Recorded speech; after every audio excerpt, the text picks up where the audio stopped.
The great chamber of the Galactic Council had stood for 12,000 years. Its walls were carved from the bones of a dead moon, and its ceiling was open to the stars themselves. 300 species sent their representatives here to debate, to argue, and to shape the future of the galaxy. But on this day, only one voice mattered, and it belonged to a human. Carson walked to the center of the speaking platform. She was 62 years old, with gray hair pulled back from her face and eyes that had seen too many broken promises. She had served as humanity's ambassador for 15 years, and she knew every face in this chamber. Some had been kind to her, most had not. High Arbiter watched her from his crystal throne. His body was made of living glass and light bent strangely around him. He had led the council for 3 centuries, and in all that time he had never seen a species rise as fast as the humans. It frightened him, though he would never admit it. Ambassador Carson said, his voice like wind chimes in a storm, "You have requested this final address. The council will hear you." Looked around the chamber. She saw Counselor sitting in the front row, his reptilian scales gleaming under the starlight. He had spent 20 years arguing that humans were too dangerous to trust. She saw the empty seats where allies once sat, species who had grown tired of defending humanity against endless suspicion. She saw the future that the Council had chosen, and it did not include her people. "Thank you, High Arbiter," said. Her voice was calm and steady. "I will keep this brief. Humanity has spent 200 years trying to earn a place in this community. We have shared our art, our music, our science. We have fought beside you in 3 wars. We have saved lives on 100 worlds. And still, you look at us with fear." Made a sound of disgust. "Because you are fearsome. Your species breeds like insects and fights like demons. You adapt to any world. You master any technology. You never stop pushing forward. How can we trust a species that cannot be contained?" Turn to face him. "You want to contain us. That is the problem. You have never wanted partners. You wanted pets." The chamber erupted in angry voices. Raised his hand for silence, and slowly the noise faded. "Ambassador," said carefully, "the Council has concerns about certain activities in human space. Our intelligence suggests that your government has developed forbidden faster-than-light technology, technology that could destabilize the entire galaxy. Is this true?" Smiled. It was not a happy smile. "Yes." The chamber exploded again, rose from his seat, his claws extended. "You admit it. You admit to violating the most sacred laws of this council." "I admit that humanity has found another way," said. "We did not develop this technology to threaten you. We developed it because we knew this day would come. We knew that no matter how hard we tried, no matter how much we gave, you would never accept us as equals." She paused and looked up at the stars through the open ceiling. "So we found our own path." Leaned forward. "What do you mean?" "I mean that humanity is leaving," said. "We are done waiting for approval that will never come. We are done begging for acceptance from species who see us as monsters. We have found a new home, far beyond your reach, and we are going there." The silence that followed was absolute. Had spent her whole career fighting for a place in this chamber, and now she was walking away. It hurt more than she had expected. "You cannot leave," said, but his voice had lost its anger. He sounded confused. "The galaxy is all there is. Where would you go?"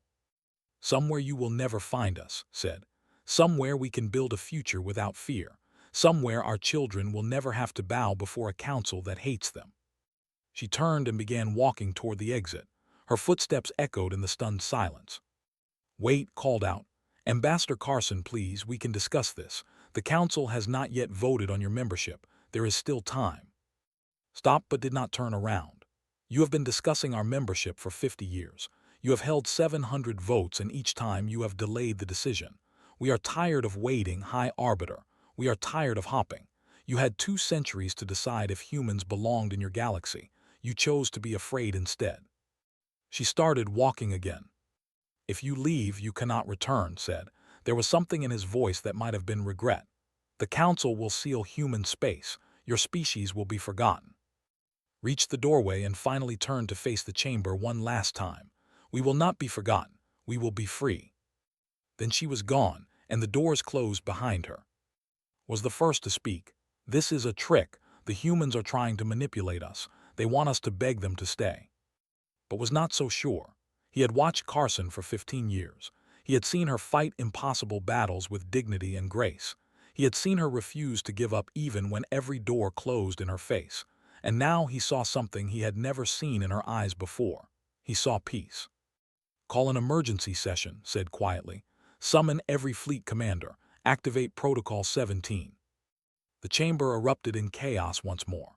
Protocol 17 was the final option, the measure designed to quarantine and neutralize any species deemed too dangerous to exist. It had only been used twice in Council history, and both times the target species had been destroyed. But as watched his Council scramble to respond, he felt a cold certainty settling in his chest. They were already too late. The humans had not made this announcement without preparation. They had been planning this for years, maybe decades. By the time the Council's fleets reached human space, there would be nothing left to find. He looked up at the stars and wondered where humanity was going. He wondered if they would find what they were looking for. And deep in his crystal heart, he wondered if the Council had just made the greatest mistake in galactic history. The vote passed 3 hours later. Protocol 17 was activated, the fleets were launched, and somewhere in the darkness between stars, humanity was already gone. The truth was that humanity had known this day would come for 50 years. They had hoped it would not. They had prayed that the galaxy would open its arms and welcome them. But hope was not a strategy, and prayer was not a plan. So while their diplomats smiled and begged for acceptance, their scientists worked in secret on something that would change everything.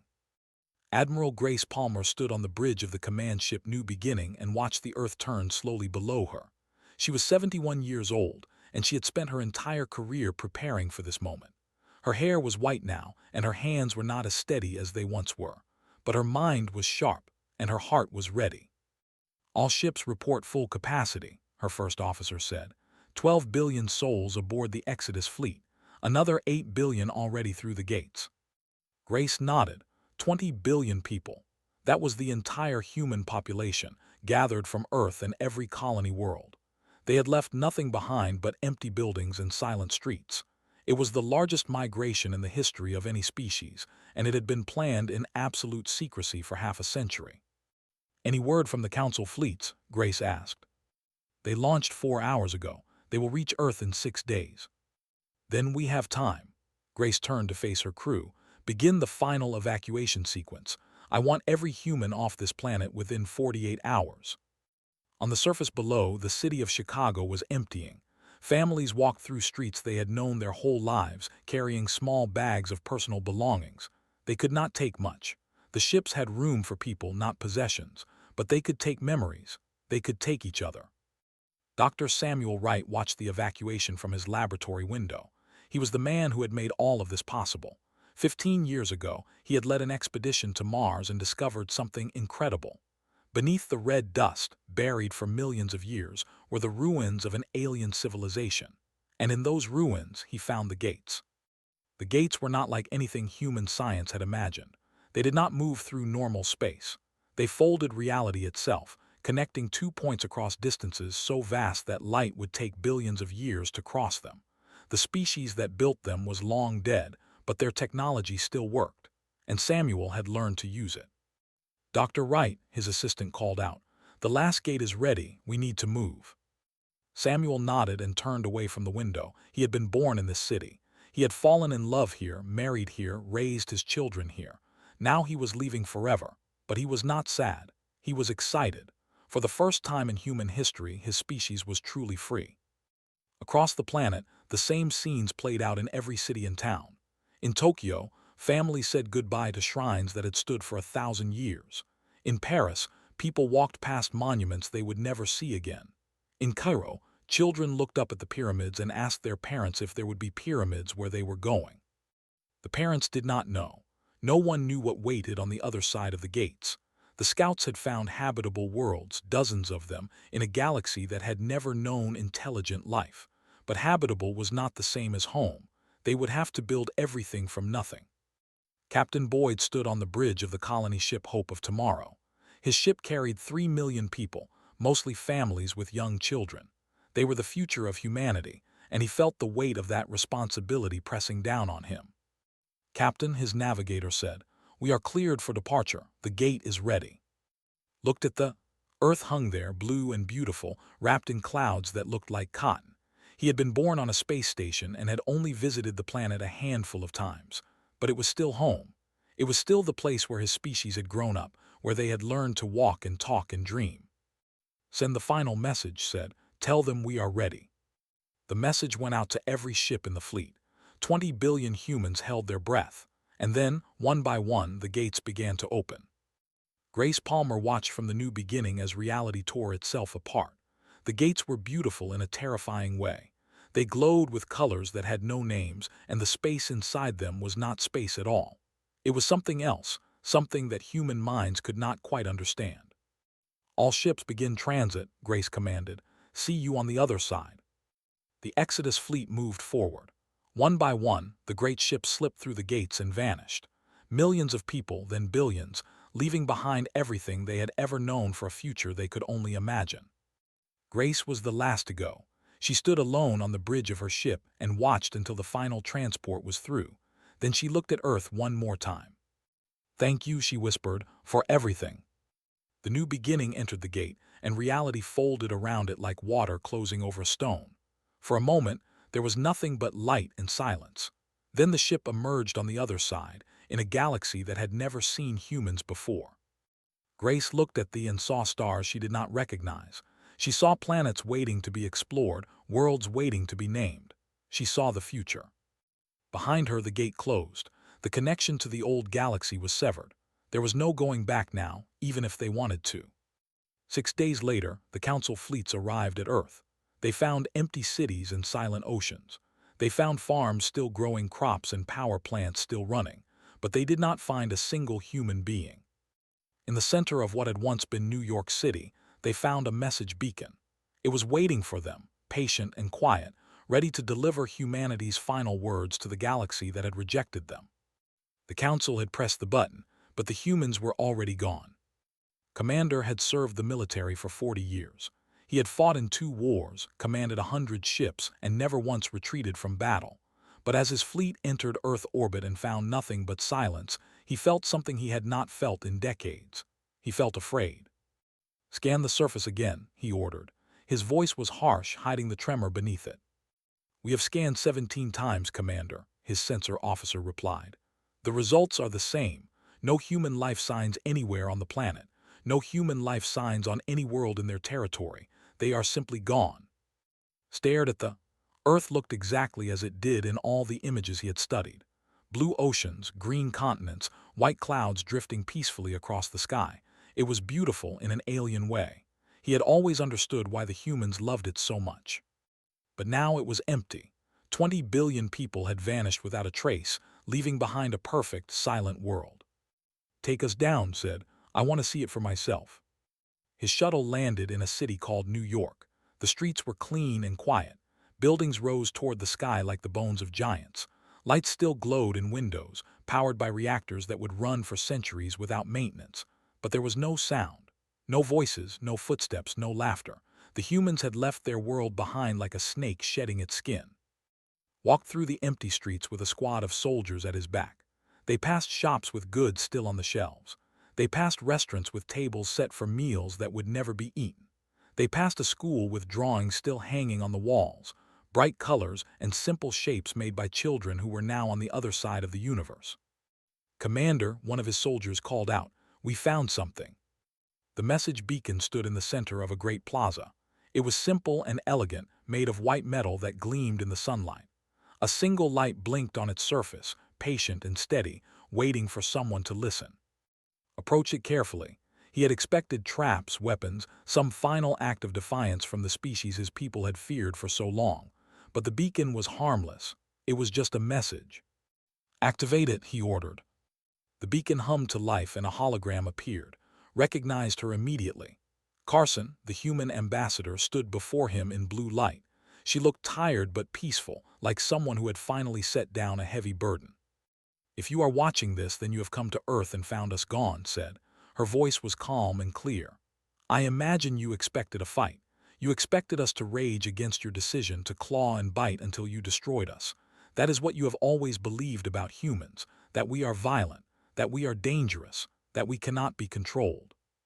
She smiled and there was sadness in it. "You were wrong about us in so many ways." The hologram shifted, showing images of human history. Children playing in parks, artists painting masterpieces, scientists discovering secrets of the universe, soldiers dying to protect strangers, lovers holding hands under alien stars. "We are not monsters," continued. "We are dreamers. We came to your galaxy hopping to find friends, hopping to learn and grow alongside species older and wiser than ourselves. Instead, we found fear. No matter what we did, no matter how hard we tried, you could never see past your own terror." The images faded and space returned. "So we made a choice. We could stay and fight, proving every terrible thing you believed about us. We could stay and submit, letting you cage us like animals, or we could leave. We could find our own path among the stars." She paused and her expression softened. "We chose to leave, not because we are running away, but because we refuse to become what you feared. We refuse to let your hatred turn us into the monsters you imagined." The hologram expanded, showing a star map. 17 points of light blinked across council space, scattered like seeds across a garden. "These are the coordinates of 17 habitable worlds we discovered during our explorations," said. "We never colonized them. We never claimed them. They are our gift to the council, freely given with no conditions attached. Perhaps they will help you understand what humanity could have been to you. Partners, builders, friends." The star map faded, and space filled the hologram once more. Her eyes were steady and her voice was firm. "But I will leave you with one warning. We will remember how we were treated. We will remember the centuries of suspicion, the decades of delay, the fear that poisoned every hand we extended in friendship. We are not angry. We are not seeking revenge, but we will not forget." She took a breath, and when she spoke again, her voice was softer. "Someday we may return, not to conquer, not to punish, but to see if you have changed, to see if you have learned that the galaxy is big enough for all of us. When that day comes, we hope you will be ready to greet us as equals." The hologram flickered once, then spoke its final words. "Goodbye, we hope you find the peace we were searching for." Then Carson vanished, and the beacon went dark. Stood in the empty plaza for a long time. He had spent his whole career fighting humans, hating them, fearing them.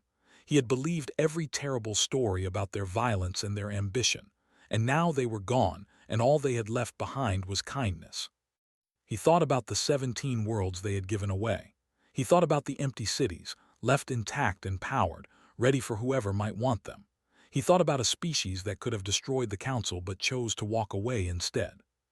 For the first time in his life, wondered if he had been wrong. The message was broadcast to every world in council space. Billions of beings watched Carson's farewell and struggled to understand what it meant. Some felt relief that the humans were gone. Some felt guilt for driving them away. And some, like High Arbiter, felt a grief so deep it had no name. The humans were gone, and the galaxy would never be the same. 5 years passed, and the galaxy learned what it had lost. Vila sat alone in the cargo hold of her trading ship and listened to the silence. She was a merchant captain, a member of a species that had traveled between stars for 10,000 years. She had visited human worlds dozens of times, traded human goods across 100 ports, and called several humans her friends. Now they were gone, and she did not know how to fill the emptiness they left behind. Her ship was half empty. It had been half empty for years now. The goods she used to carry, human coffee and human music and human art, were worth fortunes now that no more could be made. But fortunes meant nothing when there was no joy in earning them. She missed the humans. She missed their strange laughter and their terrible jokes. She missed the way they would argue about anything and everything, then buy each other drinks afterward. She missed the warmth they brought to every room they entered. Her communicator buzzed. Another offer from a collector willing to pay enormous sums for the human artifacts in her hold. She turned it off and returned to the silence. Across the galaxy, the same emptiness spread like a disease. Doctor had been the greatest scientist of his generation. He had won every award his species could give, published papers that changed how beings understood the universe, and collaborated with researchers from 30 different worlds. But his best work had been done alongside humans. He sat in his laboratory now, surrounded by equipment that had not been used in years. The projects he had worked on with his human colleagues were frozen, incomplete, waiting for partners who would never return. The humans had not just been smart. They had been curious in a way that other species were not. They asked questions that no one else thought to ask. They saw connections that no one else could see. And they never, ever gave up on a problem. looked at the empty chair where Dr. Samuel Wright used to sit. They had spent 10 years working together, arguing and laughing and pushing each other to think harder. Samuel had invited him to come along when the humans left. He had said there would be room on the ships, that the new galaxy would need scientists of every species. Had said no. He had been afraid to leave everything he knew. Now he sat alone in a laboratory full of unfinished dreams and wondered if he had made the worst mistake of his life. The political situation was even worse. The Galactic Council had always been fragile, held together by compromise and careful diplomacy. The humans had been good at that. They had a strange talent for finding common ground between species that had hated each other for centuries. They could walk into a room full of enemies and walk out with agreements that benefited everyone. Without them, old wounds reopened. Border disputes that had been settled for generations flared up again. Trade agreements collapsed. Alliances crumbled. Two species on the outer rim went to war over a mining colony, and the fighting spread to 3 neighboring systems before anyone could stop it. High Arbiter watched his council tear itself apart and felt the weight of his failure pressing down on him. He had been so afraid of what the humans might become that he never stopped to appreciate what they already were. They were builders. They were peacemakers. They were the glue that held the galaxy together without anyone realizing it. He had received reports from dozens of expeditions sent to find where the humans had gone. Everyone had failed. The gates they used had vanished, leaving no trace. Whatever technology allowed them to travel between galaxies was beyond anything Council science could replicate. The humans were gone, and they had made sure they could not be followed. Counselor had changed in the years since the humans left. The fire that once drove him to oppose humanity at every turn had faded into something quieter and sadder. He no longer spoke in council meetings. He no longer argued for aggressive action against other species. He spent most of his time alone, reading the records of human history that had been left behind. One day found him in the council archives, watching recordings of human music and art. "Do you know what I realized?" said without looking up. "I spent my whole career fighting them because I was afraid of what they could do, but I never stopped to ask what they wanted to do. I assumed they wanted to conquer us because that is what I would have wanted. But they were not like me. They were not like any of us." Sat down beside him. "What did they want?" "They wanted to belong," said quietly. "That is all. They just wanted to be accepted, and we were so afraid of their strength that we never saw their hearts." The recording showed a human orchestra performing a symphony. Thousands of beings from dozens of species sat in the audience, united by the beauty of the music. It had been recorded on Earth, 30 years before the Exodus, at a concert meant to celebrate humanity's entry into the galactic community. That celebration had never happened. The Council had delayed the vote, again and again, until the humans finally gave up waiting. "I drove them away," said. "I told myself I was protecting the galaxy, but I was just afraid. And now they are gone and we are the ones who are lost." Vila made a decision that night. She could not bring the humans back, but she could remember them. She began traveling to every port she knew, playing human music for anyone who would listen. She told stories about her human friends, about their kindness and their courage and their stubborn refusal to give up on anyone. Other beings joined her, merchants who had traded with humans, scientists who had worked with them, diplomats who had argued beside them. They formed a network that stretched across the galaxy, keeping human memory alive. They called themselves the Rememberers, and they made a promise. Someday, somehow, they would find a way to tell the humans that not everyone had forgotten them. Not everyone had wanted them gone.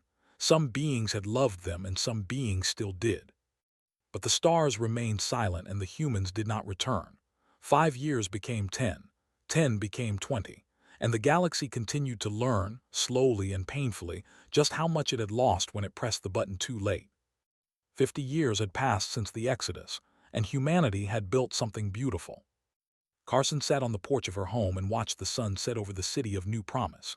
She was 97 years old now, her hair pure white and her face lined with the marks of a long life. But her eyes were still sharp, and her mind was still clear. She had seen things that no human before her had ever seen. She had helped build a civilization from nothing. And now, in the twilight of her life, she could finally rest.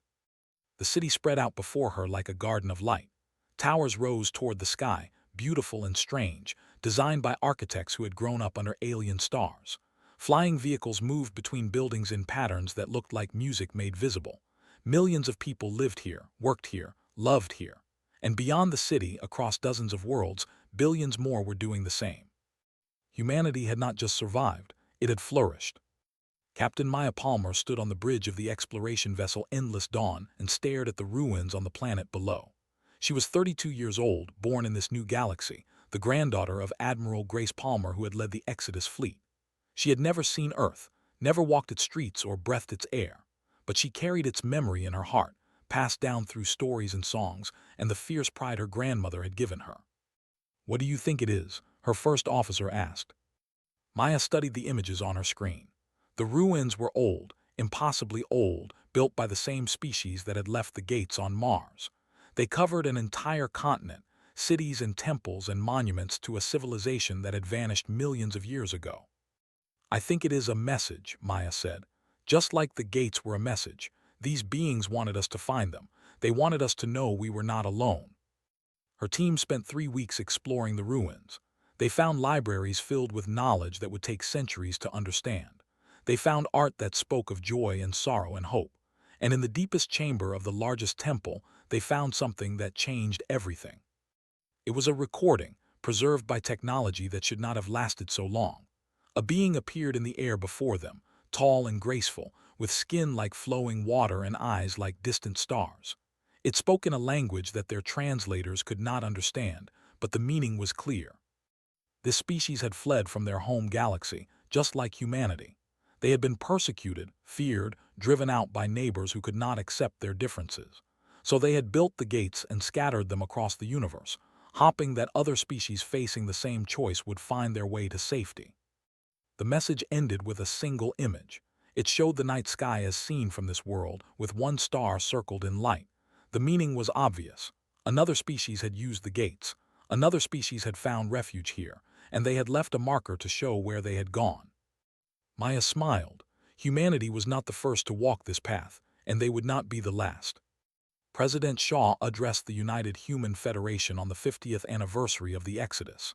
He was a young man, born in the new galaxy, elected by people who had never known the fear and rejection of the old council. But he understood history, and he understood what this day meant. 50 years ago, our ancestors faced an impossible choice, he said.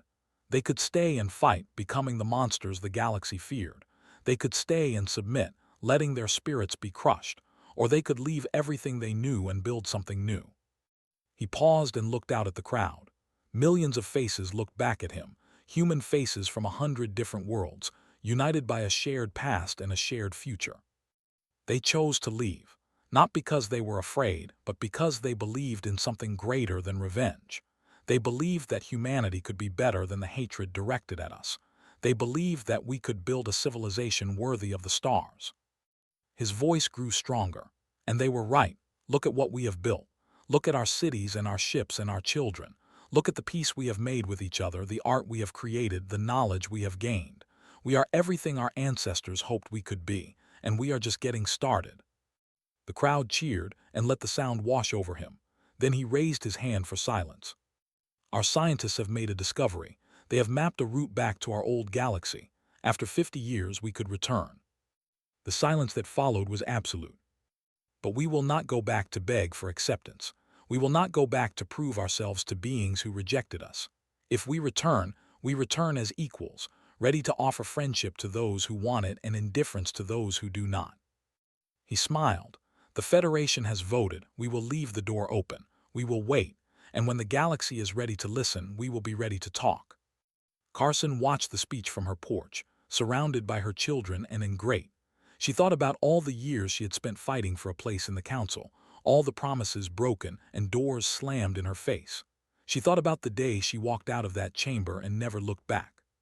She did not regret it, not one moment. Her great-granddaughter sat down beside her. She was 6 years old with bright eyes and endless questions.